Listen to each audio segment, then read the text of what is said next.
it's important to understand the concept of form following function in the light that which you function as, you will become. And it's important to recognize in how a person's development is determined by their efficiency in executing tasks within their range of skills and ability. Abilities are determined by a person's stage of development and range of conscious ability at that time. When the body and the mind is trained in this process, one begins to step into a flow state or an effortless action if their skills are being exercised and they're developing at the appropriate rate. That is when muscle memory and personal will meet to execute a goal with a particular precision and grace. This active awareness of one's functioning can lead to the vision of your higher best self. And so, as form follows function, the mind sharpens its ability to grow and expand and to adapt to that flow state and the completion of your task. Like the chicken or the egg, intuition or instinct are often given a before and after debate.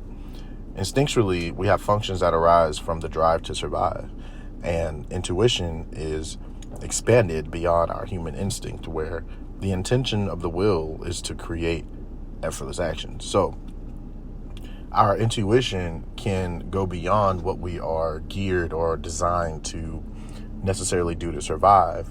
It can inform us further of other insights and other information that might come up in the environment. Just as people can choose to be whether they're going to be a product of their environment or develop themselves as the opposite of what they observe in their journey, individuals have the responsibility to practice choices or discernment, making choices for how to navigate and take lessons from experiences that you're shown. And so you can choose to learn from what you go through or not, right? And it's important to observe that individuals have the responsibility to do that themselves, and everybody's path is carved out based on how they choose and how they shape their thinking as they learn from the experiences in their life. When we experience pain, sorrow, or trauma, it can inform how we experience ideas that come from our thoughts. For example, a person coping from a tragic event in their lives could result in compartmentalization, desensitization, and regression, as opposed to holding on to optimism despite the negative experiences.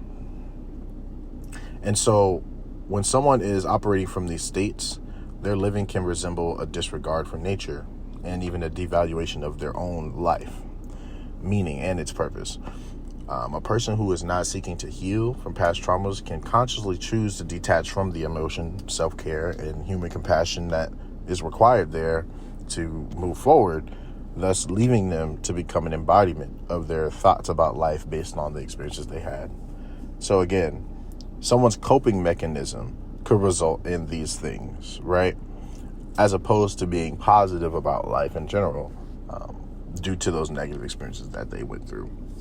Culturally, this type of thinking can be observed by many people with the relevant term of, they're on demon time, when in reality it's the product of nihilism. Nihilism is a particular approach or way of perceiving life in a way that life itself has no innate value, and that everything essentially is meaningless, and that essentially even life itself doesn't have a worth. And so it's that much easier for an individual's behavior to be led and dictated by that type of thinking that can arise in the absence of compassion, liberation, and self-efficacy.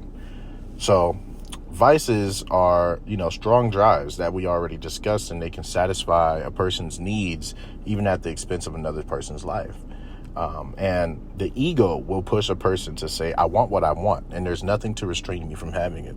And so when cravings for expansion of power within your, locus of control, or what you think you have ability of control over, it can come from a place of lack, a place of neglect.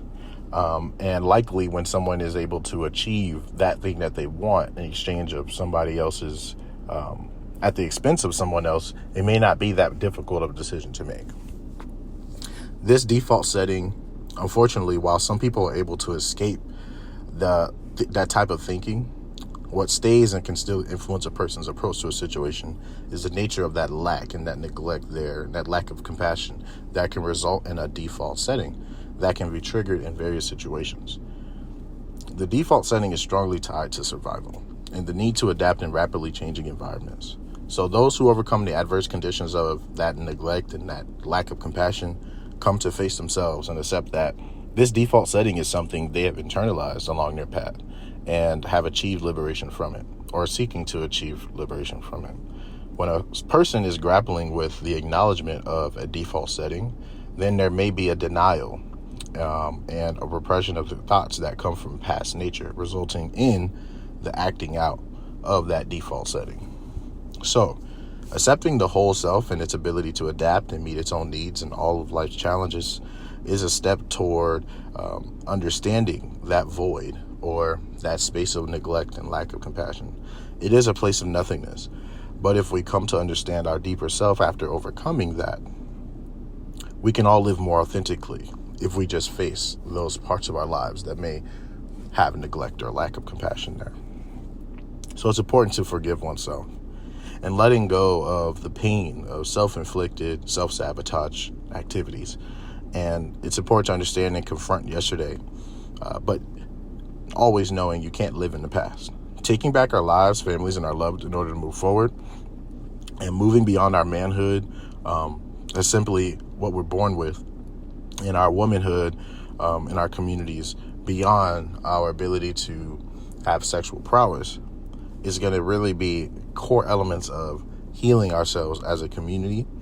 And it's important to understand that we heal ourselves by unlearning and re-educating ourselves through a, culturally grounded, rooted sense of being and the ideas and values associated with becoming your best self.